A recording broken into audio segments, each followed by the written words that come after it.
ఇది ఎరిగితివా అన్నాడు ప్రభు ఇప్పటి వరకు. 2 విషయాలు మనతో మాట్లాడాడు. ఒకటి, దేవుణ్ణి ఎరగని వారికి తెలియని విషయం, దేవుణ్ణి ఎరిగిన మనకి తెలిసిన విషయాలు కూడా దేవుడు విశదపరచడం మనకి. అవునా? జాగ్రత్తగా వినండి, మనసు పెట్టనండి. ఎక్కడో మీ మైండ్ ఉంటే మాత్రం మీకు వాక్యం అర్థం కాదు. అవునా ఖచ్చితంగా. కాబట్టి ఇది ఎరిగితిరా అన్నాడు. ఏది ఎరిగితిరి మీరు? ఇప్పుడు మీతో మాట్లాడుతున్నాడు. చూడండి, పరిశుద్ధ గ్రంథం నుంచి రోమాపత్రిక 13వ అధ్యాయం 11వ వచనం చదవండి. ఒక్కొక్క వచనం చదవండి. మరియు మీరు కాలమును ఎరిగి నిద్ర మేలుకొని వేళ అయినదని తెలుసుకుని అలాగూ చేయడి. మనము విశ్వాసమైనప్పటికంటే ఇప్పుడు రక్షణ మనకు మరి సమీపముగా ఉన్నది. చూసారా? ఇది ఎరిగితిరా అన్నాడు. మీకు కాలమును ఎరిగి నిద్ర మేలుకొని వేలైనదని తెలుసుకుని అలాగూ చేయమంటున్నాడు. కాలమును ఎరిగి నిద్ర మేలుకొని వేలైందని అలాగూ చేయమంటున్నాడు. మన మధ్య జరుగుతున్న ఒక సందర్భాన్ని మీకు నేను చూపిస్తాను. కాలమును ఎరిగి చేసే పనులు మన మధ్య కొన్ని ఉన్నాయి. ఇప్పుడు రాత్రి పండుకుంటాం. అవునా? 10 గంటలకి వారి అలవాట్లను బట్టి పడుకుంటారు. తెల్లవారిపోతుంది ఉదయాన్నే. అప్పుడు కొన్ని పనులు మనం ఏం చేస్తాం? తెల్లవారిని తెలుసుకున్నాక ఏం చేస్తామా? ఏసీ లైట్లన్నీ కూడా ఆర్పివేస్తాం. ఎందుకంటే ఇంకా ఆ బాహ్య సంబంధమైనటువంటి కృత్రిమమైనటువంటి వెలుగు మనకి అక్కర్లేదు. దేవుడిచ్చిన వెలుగుతో మన ప్రపంచం అంతా నింపబడింది కనుక ఆ వెలుగు వచ్చేసిందని ఎదుగున్నాం కనుక తెలుసుకున్నాం కనుక ఏం చేస్తాం? మన వేసిన లైట్ వెలుగులన్నీ ఆపేస్తాం. అంటే ఆ కాలాన్ని వెలుగవు.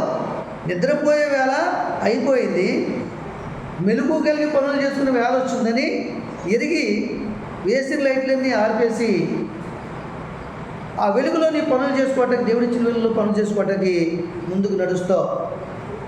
కాబట్టి ఆ తర్వాత ఏం చెప్తాడు? మన విశ్వాసమైనప్పటికంటే ఇప్పుడు రక్షణ మనకు మరి సమీపముగా ఉన్నదని తెలుసుకుంది. అర్థమవుతుందా? పొద్దుటే అలా చేస్తాం మనం కదా. సాయంత్రం చీకటి పడుతుంది అనుకోండి, చీకటి పడకముందే వెలుగుండగానే చీకటి అనేది మన గృహాల మీద పడకూడదని కొంతమంది చాలామంది లైట్లు వేస్తారు. మన వాళ్ళు వేస్తారు, మేము కూడా వేస్తాం. మ్యాక్సిమం 6 లోపే, 5 గంటలు కూడా లైట్లు వేస్తాం మేము. కారణం ఏంటంటే ఇక చీకటి అనేది ప్రభావము మన స్థలాల్లో అది ప్రవేశించకూడదనే ఉద్దేశంతో మేము పనులు చేస్తాం. చాలామంది 8, 9 అయ్యాక వాళ్ళ ఇంటికి వచ్చాకో లేకపోతే వాళ్ళు అక్కడ పని చేసుకోవాలనుకుంటే ఆ స్థలంలో లైట్ కావాలనుకుంటే చేసుకోవడం ఇలాంటివి చేస్తారు. అది చాలా తప్పు. అర్థమవుతుందండి? ఎందుకంటే తప్పు అనేది చెప్తాను. కరెంట్ అయిపోతాను అలా చేస్తారు. నేను ఒక మాట చెప్తున్నాను, మీ ఇంటి చుట్టూ ఎప్పుడు కూడా లైట్ ఉండాలి. మీ ఇంటి వెనకాల లైట్ ఉండాలి, ముందు లైట్ ఉండాలి, కుడి వైపున లైట్ ఉండాలి, ఎడమ వైపున కూడా లైటు, తూర్పు పడమర ఉత్తరం 4 దిక్కుల్లో కూడా లైట్ ఉండాలి. అర్థమవుతుందండి? మనం ఎందుకు ఉండాలి? మన వెలుగు సంబంధంలో చీకటి సంబంధంలో వెలుగు సంబంధం. మనం ఒక ఇల్లు ఒక దగ్గరుండి అక్కడ అగాధమైన ప్లేస్ ఉందనుకోండి, అక్కడ లైట్ లేదనుకోండి, భయంకరమైన వాతావరణం కలగజేస్తుంది అనుకోండి, త్రోవంటిలో ఏం చెప్పుకుని వెళ్తారు? ఇప్పుడు ఒక కొంప ఉంది కానీ, ఒక ఇల్లు ఉంది కానీ ఒక లైట్ కూడా లేదు. వీళ్ళు కరెంటు బిల్లు కట్టుకోలేదు, దరిద్రులేమో. ఎంత భయంకరంగా ఉంది ఇక్కడ. అసలు ఇక్కడ ఇంట్లో ఎవరైనా ఉన్నారంటావా? ఉంటే లైట్ ఉందంటావా? అనుకుంటారా? అనుకుంటారండి. అదే ఇంటి దగ్గర కనుక 4 వైపులా లైట్లు ఉన్నాయనుకోండి, ఇటు వెళ్ళే వరకు అటు వెళ్ళే వరకు త్రోవ కనపడుతుంది అనుకోండి, అప్పుడేమనుకుంటారు? నిజంగా ఒక ఇల్లు ఉన్నా కానీ 100 ఇళ్ళు ఉన్నట్టుగా ఉంది ఇక్కడ. 4 పక్కల లైట్లు వేసినైనా అవి 4 పక్కల నుంచి ఏ విశేషత వస్తున్నాయని కనబడుతుంది. 4 పక్కల నుంచి ఏ దొంగ కూడా అక్కడ ప్రవేశించడానికి భయపడతాడు. చూడండి, అంత జ్ఞానం వాళ్ళకు ఉండదులేండి. దురాత్మలు రావనే జ్ఞానం వాళ్ళకు ఉండదు. నలుగురికి వెలుగు కనబడుతుంది. ఈ లోకంలో ఇతను మంచి వ్యక్తే, 10 మందికి ఉపకారం చేసేవాడని చెప్పేసి ఆ లైట్ని బట్టి ఒక ఆన్సర్ అవుతుంది. దేవునికి మహిమ కలుగును గాక. కాబట్టి మీ లైట్లు ఆర్పిని నైట్ అంతా జీవించకండి. ఇప్పుడు మన కరెంటు ఫ్రీ ఇచ్చారు ప్రభుత్వం వారు, అవునా కదా? కరెంటు బిల్ కడుతున్నాం అన్న వాళ్ళు ఒకరు చేయొద్దండి. ఎవరో ఒకరు వారికి సహాయం లేక ఆ పరిస్థితిని కలుగజేసి అక్కడ చేయనటువంటి వారికి అలా జరుగుతుంటుంది. కానీ చాలామందికి 199 మంది కరెంటు బిల్లు కట్టేవాళ్ళు ఎవరన్నా లేరు. దేవునికి మహిమ కలుగును కాక. కాబట్టి మనం ఏం చేయాలంట? సాయంత్రం అవ్వకముందే లైట్ ఎందుకు వేస్తామంటే చీకటి వస్తుందని తెలుసు మనకి. ఉదయాన్నే చీకటి పోగానే లైట్లు ఏర్పేస్తున్నామంటే నిజమైన వెలుగు వస్తుందని తెలుసు మనకి. అది ఎరుగున్నాం లేదా? ఎరుగున్నాం లేదా? అలాగే ప్రతి విశ్వాసం ఏం చేయాలంటే, నువ్వు బాప్తిస్మము తీసుకుని 30 ఏళ్ళు అయింది, 20 ఏళ్ళు అయింది, 10 ఏళ్ళు అయింది, 25 ఏళ్ళు అయింది, 50 ఏళ్ళు అయింది అంటే నువ్వేమవుతున్నావు? నీకేమవుతుంది రక్షణ? 50 ఏళ్ళ క్రితం నువ్వు బాప్తిస్మం తీసుకోవడం చాలా దూరంలో ఉంది రక్షణ. ఏంటది రక్షణ అంటే? ఏంటి రక్షణ అంటే? ఏంటి రక్షణ తీసుకుంటాను అంటారు. ఏంటది బాప్తిస్మం తీసుకుంటే రక్షణ? చెప్పండి మీరు. బాప్తిస్మం తీసుకుంటే రక్షించబడిపోతావా? రక్షణ అంటే ఎప్పటి వరకు కాపాడుకోవాలి? ఆయన చెప్పినట్టు నీ బుద్ధిని మనసుని మార్చుకుని మారు మనసు కొంత జీవించాలి. అదే జీవితాన్ని, అదే ప్రవర్తనని, అదే రక్షణ జీవితాన్ని ప్రభు రాకడ సమీపం వరకు కూడా కాపాడుకోవాలి. చెప్పలు కూడా దేవుని భయపరచండి. మధ్యలో ఎక్కడ తీసుకోవాలి చేసుకున్నా నీ ఉద్యోగం డిస్మిస్ అయిపోతుంది. అవునా? ఒక ఉద్యోగస్తుడికి ఎన్ని సంవత్సరాలు ఉంటుంది? 35-40 సంవత్సరాలు డ్యూటీ ఉంటుంది. ఈ మధ్యలో తప్పుడు పనులు చేసి లంచం తీసుకుని దొరికిపోయారనుకో, అతను ఏం చేస్తారు? కొన్ని సందర్భాల్లో డిస్మిస్ చేస్తారు, కొన్ని సందర్భాల్లో సస్పెండ్ చేస్తారు, ఫైన్ వేస్తారు, అవసరం జైలు కూడా పంపిస్తారు. అది ఎవరు పాడు చేసుకున్నారు? తనే పాడు చేసుకున్నారు. అలాగే నీ రక్షణ జీవితం, నేను బాప్తిస్మం తీసుకుని 50 ఏళ్ళు అయింది, 30 ఏళ్ళు అయింది, 20 ఏళ్ళు అయింది చెప్పుకునే నీవు చాలా మంచిది, చెప్పుకోవాలి. బాప్తిస్మం తీసుకున్న తర్వాత ఎన్ని సంవత్సరాలు అయిందో జ్ఞాపకం చేసుకోవాలి. కానీ ఎన్ని సంవత్సరాల్లో ఏమేమి నువ్వు చేసావు? దేవుని క్రియలు చేసావా? మనుషుల క్రియలు చేసావా? అన్యజనుల క్రియలు చేసావా? దేవుని జరిగిన వారు చేసే క్రియలు చేసావా? దేవుని జరిగిన వారి క్రియలు చేసావా? నీ ప్రవర్తన నువ్వు కాపాడుకుంటున్నావా లేదా? దేవుని ప్రేమను ఎవరికైనా చూపించావా లేదా? వెల్లడి చేసావా లేదా? దాన్ని ప్రచురము చేసావా లేదా అన్నది మనం తెలుసుకోవాలి. కాలం నెరిగి నిద్ర మేలుకుని వేలైందని నిద్ర మేలుకుని లైట్లను కాపుతున్నావో దైనందిన జీవితంలో, నిద్రపోయే సమయం వచ్చిందని లైట్లలాగా ఇంట్లో ఆపేసి బయటకే ఉంచి బెడ్ లైట్ వేసుకుని ఎలాగైతే విశ్రాంతికి సిద్ధపడుతున్నావో, అలాగే కాలము నెరిగి నిద్ర మేలుకుని వేలైందని ఇప్పటి వరకు పడుకున్నాము ఆత్మీయ జీవితంలో, సోమవారం వల్ల నిద్రపోతున్నాం నీ ఆత్మ. ఎక్కడైనా రంజింపజేయమని దేవుడు చెప్తున్నాడు. తిరిగి ఏం చేయాలంట? అమ్మా, మన విశ్వాసమైనప్పటికంటే ఇప్పుడు మన రక్షణ మనకు మరి సమీపముగా ఉన్నది. చూసారా? మన విశ్వాసమైనప్పటికంటే ఇప్పుడు రక్షణ మరి సమీపముగా ఉన్నది. రక్షణ అంటే దేవుని రాకడ. చెప్పలు కూడా దేవుని మహిమపరచండి. అంతే కదా? మరి దేవుని రాకడ ఎప్పుడైతే వస్తుందో అప్పటి వరకు నీ క్రియలను నువ్వు దేవునికి కనబరుచుకుంటూ, నిన్ను నువ్వు స్వస్థపరుచుకుంటూ, స్వస్థ బుద్ధి కలిగి, ఆరోగ్యకరమైన బుద్ధి కలిగి, కపటము, అసూయ, కలహము, పగ, ద్వేషము లేకుండా దేవుని సన్నిధానంలో కీడుకు ప్రతికీడు చేయకుండా, ప్రతివాదన చేయకుండా మనం జీవించినప్పుడే మన రక్షణ కర్త అయిన దేవుడు రెండవ రాకడలో వచ్చి ఆయన పిలుస్తాడు మనల్ని. అక్కడ మన బొమ్మల దగ్గర ఉన్నారు కదా, ఏది మన ఫ్లెక్స్, ఆ జంక్షన్కి వచ్చి పిలుస్తాడు. 5,000 వారి వీధిలో దైవమందిరం ఉన్నటువంటి ఆ కుమారుడు యేసురత్నమ్మ, శాలమ్మ అని అక్కడ పిలుస్తాడు. పిలిచి ఆయన చేత పట్టుకుని తీసుకుని వెళ్తాడు. అది రక్షణ. అప్పుడు రక్షింపడినట్టు లెక్క. అప్పటి వరకు రక్షణ కాపాడుకోవాలి, అప్పటి వరకు నీ మనసును కాపాడుకోవాలి, అప్పటి వరకు నీ సాక్ష్యాన్ని కాపాడుకోవాలి. దేవునికి మహిమ కలుగును గాక. కదా? మరి అది ఎరగాల వద్దా? అందుకన్నాడు, నువ్వు ఇది ఎరిగిద్దివా అని. కాలం నెరిగి నిద్ర మేలుకుని వేలైందని లైట్లు ఆర్పడం తెలుసు నీకు, లైట్లు వేయడము తెలుసు చీకటి పడేటప్పుడు. కానీ రాకడ సమీపంగా ఉందన్న విషయం నీకు తెలియట్లేదా? దేశం మీద దేశానికి యుద్ధాలు జరుగుతున్నాయి.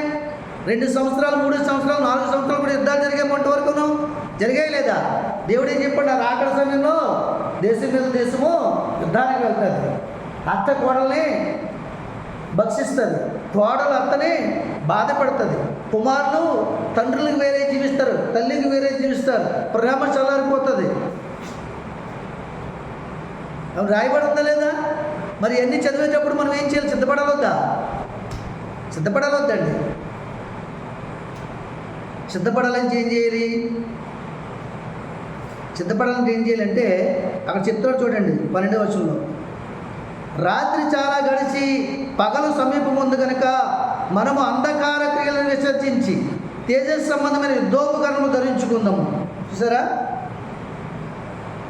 రాత్రి చాలా గడిచి ఏమవుతుంది? మనకి పగలు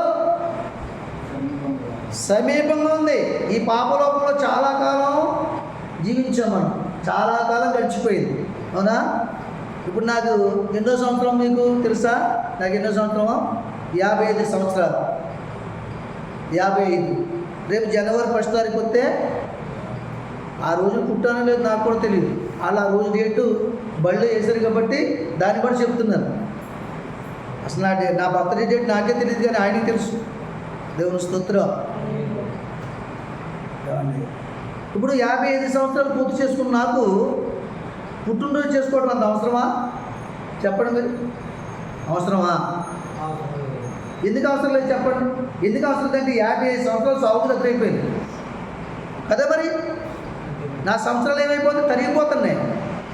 మొదటి సంవత్సరం అనుకోండి ఇంకా 99 సంవత్సరాలు ఉంటాయి కాబట్టి దేవుడు ఇచ్చిన ఆయుష్ ప్రకారంగా 70, 80 అయినా ఇంకా 59, 69 ఉంటాయి కాబట్టి కదా, చేసుకున్నా పర్వాలేదు. చిన్నపిల్లలు కాబట్టి వాళ్ళు సంతోషపరచాలి. వాళ్ళ జన్మదినం వాళ్ళు తెలుసుకున్నంత వరకు చేయాలి. వాళ్ళకి ఎంతవరకు చేయాలి? పుట్టినరోజులు ఇది నా పుట్టినరోజు అని రేపు పొద్దున వాడు చెప్పుకున్నంత వరకు చేయాలి.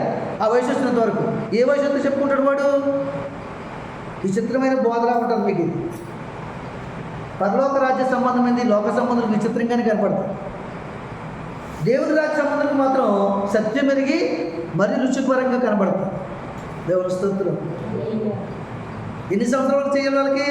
5 ఏళ్ళ వయసు వచ్చినప్పటికి ఊహ, 5, 6 ఏళ్ళు, 7 ఏళ్ళు వయసు వచ్చినప్పటికి వాడి పుట్టినరోజు ఏంటో అడావిడేంటో అంత తెలీదా?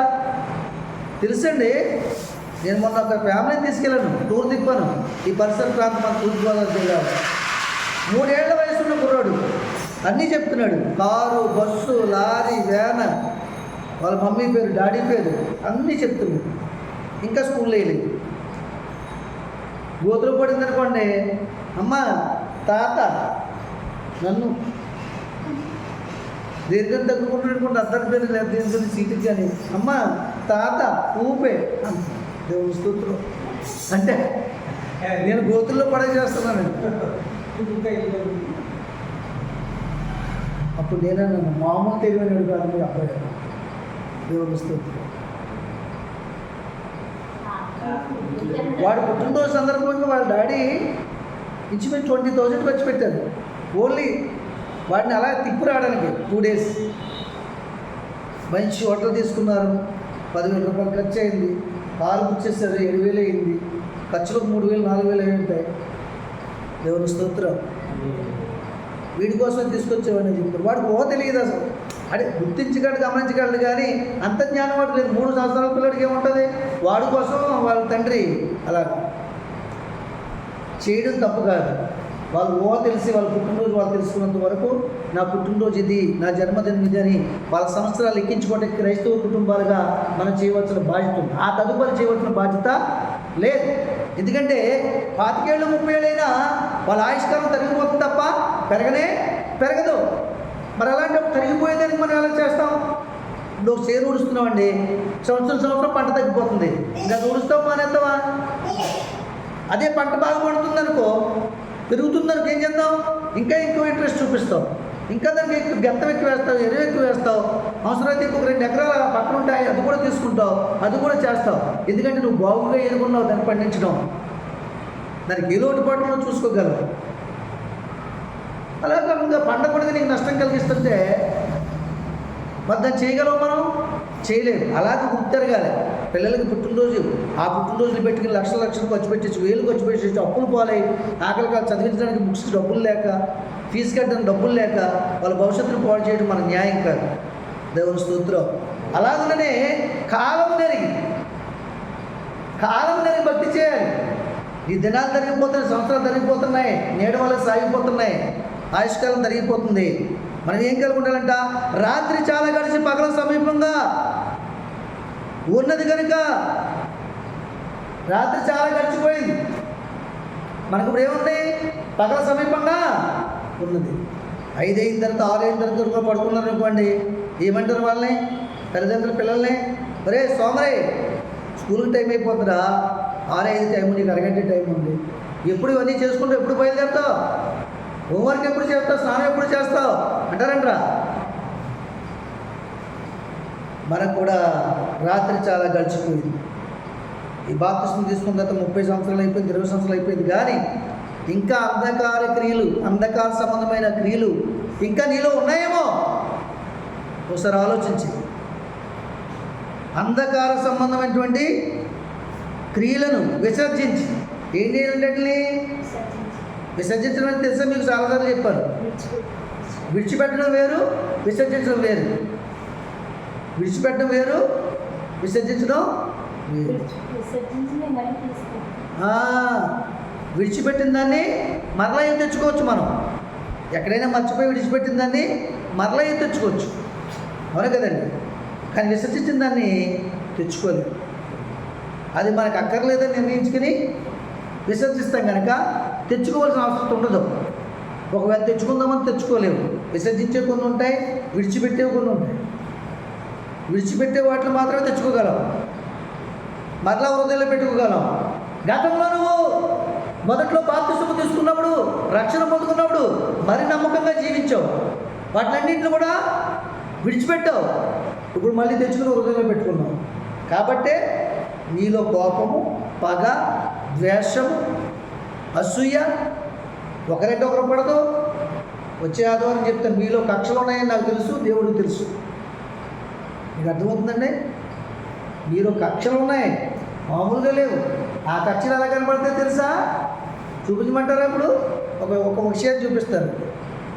జేబు గారు ప్రార్థన పెట్టుకున్నారు అనుకోండి, కర్ణం గారు కానీ ఇది ఎప్పుడో ఏదో అన్నదని. కర్ణం ప్రార్థన పెట్టుకుంది అనుకోండి, జేబు ఇంట్లో భోజనం చేయలేదని ఈవిడ ఆవిడ రాదండి. అది కక్ష, ప్రేమ. ఉదాహరణ చెప్తున్నాను చెప్పి దయచేసి అన్నిటిగా భావించు. ఇది చాలా మంచి పిల్ల. ఉదాహరణ మీకు అర్థమవడానికి చెప్పాను. ఒకవేళ నా మీద ఏదైనా కోపం ఉందనుకోండి, మా ఇంట్లో ప్రార్థన పెట్టుకుంటారా, ఏమ్మా రాత్రి రాలేదంటే పని ఇంకా అవ్వలేదని బాబు, ఇంకో పని ఇష్టం చెప్పాడు, ఉచ్చేద్దాం అనుకుని నేను ఎంతో ఆతులు ఎంత ఆశపడ్డాను. ఇదంతా అబద్ధమా నిజమా? అర్థమవుతుందండి. ఇలాగ మనం చూపించుకుంటాం. బయట మనుషుల వాళ్ళు కొట్టుకోము, తిట్టుకోము. అవసరమైతే కొట్టుకుని తిట్టుకునే వాళ్ళు కూడా ఉన్నారు, విశ్వాసమైంది కూడా. ఎవరిని ఉద్దేశించి మాట్లాడలేదు దేవుడు. ఇంకా మనలో, నీలో, నాలో అంధకార సంబంధమైనటువంటి క్రియలుంటే వాటిని ఏం చేయమన్నాడు? విసర్జించాలని ఎరిగిందివా? ఇంకనూ ఎరగలేదను.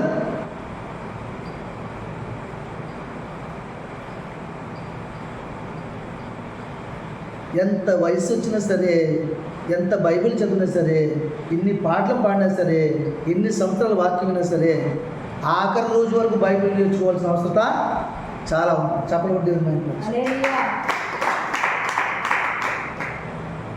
ఈరోజు ఒక విషయాన్ని నేర్చుకున్నాను, దాని జీవితకాలం అంతా కొనసాగించాలని ఆశపడుతున్నాను. ప్రార్థించి ఈ మాట ఎవరికి కనపడింది చెప్పండి అమ్మా? ఈ మాట ఎవరికి కనపడింది? నీకు కనపడిందా లేదా? మీరు ఏం చేయాలి? ప్రార్థన చేయాలి. మరి ఇంకెవరు కనపడింది? దేవునికి కనపడింది మొట్టమొదటిగా. దేవునికి కనపడింది మొట్టమొదటిగా. నీకు కనపడింది. మీరు ఏమైనా ప్రార్థన చేస్తారు? ఏ విషయంలో చెప్పండి, ప్రార్థన చేయమని ఏంటి? ఇక మా పాస్టర్ గారు ఉన్నారు ఇక అనుకోకండి. ఏ విషయం అంటే నీకు తెలియవలసిన పని లేదు, ఆయన తెలియాలి. మరి నువ్వేం చేయాలి తెలియకపోతే? అబ్రాహాము అన్నాడు, అబ్రామా నేను చూపించే దేశానికి నువ్వు వెళ్ళని చెప్పాడు గ్రంథంగా ప్రభు. చెప్పాడు లేదా దేవుడు? ఎక్కడికి వెళ్ళమంటావు? అడ్రస్ ఏది? లొకేషన్ పెడతావా అని అడిగాడా? ఏమండి అడిగాడా? వెళ్ళమన్న దేవుడికి తీసుకెళ్ళడం తెలియదా అని నమ్మాడు. చెప్పలు కూడా దేవుడు మైంపరచాడు. వెళ్ళమన్న దేవుడికి నాకు త్రోవ చూపించడం తెలియదా? వెళ్ళమన్న దేవుడికి నాకు ముందు నడుస్తాడు కదైనా, నా ముందర నడుచువాడు యెహోవా నమ్మి ఆయన బయలుదేరాడు. గమ్యాన్ని చేరాడు. గొప్ప దేవుని కృపను పొందుకున్నాడు. ఏ ప్రాంతానికి అయితే పంపించిన ఆ ప్రాంతంలో అందరికంటే ధనవంతుడిగా చేశాడు. అందరికంటే ఉన్నతమైన వాడిగా ఉంచాడు దేవుడు. అందరికంటే గొప్పవాడిగా ఉంచాడు. కాబట్టి అబ్రహాము కుమారుడికి మేము సంబంధం ఇస్తాం అని పోటీ పడ్డారు. ఒకరోజు అక్కడ ఉండొద్దని చెప్పి గట్టి వేసిన వాళ్ళు నిజముగా దేవుని మాట నమ్మి ఆ ప్రకారంగా నువ్వు వెళ్ళి జీవిస్తే దేవుని మహిమను చూసి నువ్వు చెప్పడం దేవుని మహిమ వచ్చావు. మీరు చేయవలసిన ప్రార్థన ఏంటంటే, ఈ దాసుడి దినము ఒక విషయము తెలుసుకున్నాడు, ఆ విషయంలో ఆయన జీవించి ఉండాలనుకుంటున్నాడు అని ప్రార్థన చేయాలి. ఇది మీకు అసాధ్యమా ఈ మాట పలకడం? చెప్పండి. విషయాన్ని చెప్తేనే కానీ సాధ్యం కదా. ఇది అసాధ్యమా? నీ దాసుడు ఈ దినము రూఢపరుచుకున్న మాట ఏదో ఉద్దేశం ఏదో నాయన తన జీవితకాలం అంతా కూడా నెరవేర్చాలనుకుంటున్నాడు. ఆయన మన పర్యంతం ఆయన ఆ నిబంధన చుట్టూ నీ కాపుదల భద్రత ఇవ్వండి. ఆ రీతిగా మా సేవకుని జీవితం చేయండి. నీ మేలుతో నింపి మా ప్రార్థనకు జవాబు ఇవ్వండి. నీ మేలుతో నింపి మా ప్రార్థనకు జవాబు ఇవ్వండి అని ప్రార్థన చేయాలి మీరు.